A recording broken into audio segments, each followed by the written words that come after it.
Posisi badan, tangan, dan kaki kembali pada posisi takbiratul ihram. Semua tulang kembali pada tempatnya, yaitu badan tegak berdiri, tangan dilabuhkan ke bawah.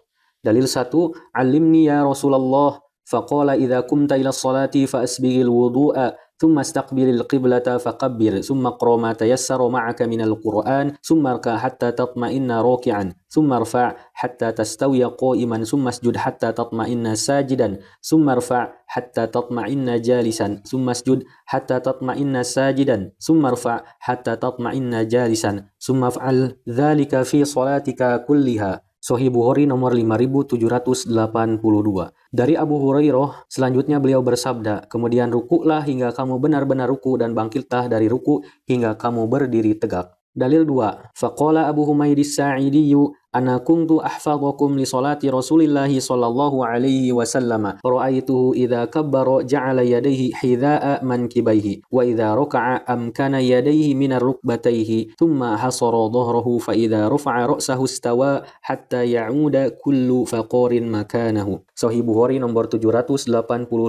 Maka berkatalah Abu Hamid As-Sa'idi, aku adalah orang yang paling hafal dengan salatnya Rasulullah sallallahu alaihi wasallam. Jika mengangkat kepalanya, beliau berdiri lurus hingga seluruh tulang punggungnya kembali pada tempatnya semula. Dalil 3. An Nafi'in anna ibn Umar kana idza dakhala fi sholati kabbara wa rafa'a yadayhi wa idza raka'a rafa'a yadayhi wa idza qala sami'a Allahu liman hamidah rafa'a yadayhi wa idza qama min ar-ruk'ataini rafa'a yadayhi wa rafa'a dzalika ibn Umar ila nabiyillah sallallahu alaihi wasallam. Sahih Bukhari nomor 697. Dari Nafi' bahwa Ibnu Umar ketika memulai sholat, dia bertakbir dengan mengangkat kedua tangannya, dan ketika ruku mengangkat kedua tangannya, dan ketika mengucapkan Sami'allahu liman hamidah, mengangkat kedua tangannya, dan ketika berdiri dari 2 rakaat, mengangkat kedua tangannya.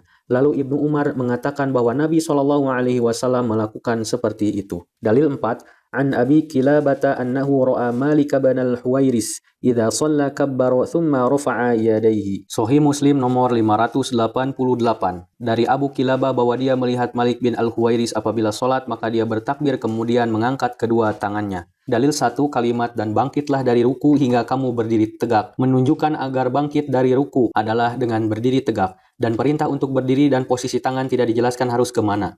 Tetapi i'tidal qa'iman menunjukkan posisi berdiri memulai sholat karena pada permulaan sholat adanya perintah mengangkat tangan berarti posisi tangan pasti di bawah. Kalimat i'tidal itu mutlak, harus tegak lurus. Kemudian ada takyid i'tadala roki'an, i'tadala sajidan, i'tadala qa'iman. Karena setelah menghadap kiblat, Rasulullah dinyatakan i'tidala qa'iman, berdiri tegak tanpa sedekap. Sedangkan pada waktu berdiri setelah ruku pun diperintah i'tadala qa'iman, maka pasti ini pun tanpa sedekap. Dalil 2, kalimat jika mengangkat kepalanya berdiri tegak lurus hingga seluruh tulang punggungnya kembali pada tempatnya semula, menunjukkan yang dimaksud berdiri tegak adalah mengembalikan semua tulang pada tempatnya semula. Begitu pula dengan posisi tangan kembali dilabuhkan. Dalil 3, Ibnu Umar ketika memulai sholat dia bertakbir dengan mengangkat kedua tangannya, dan ketika ruku mengangkat kedua tangannya, dan ketika mengucapkan Sami'allahu liman hamidah mengangkat kedua tangannya. Menunjukkan adanya kesamaan kaifiat antara mengangkat tangan dan takbir antara takbiratul ihram dan bangkit dari ruku. Bila diartikan dikembalikan pada makna sebelum takbiratul ihram semua tulang dikembalikan pada tempatnya,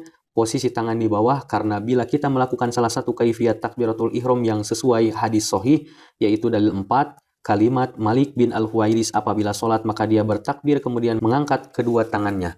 Menunjukkan takbiratul ihram kemudian mengangkat tangan. Artinya melabuhkan tangan sudah termasuk rangkaian awal sholat. Setelah takbiratul ihram posisi tangan di bawah yang berarti kembali ke tempat semula adalah dilabuhkan.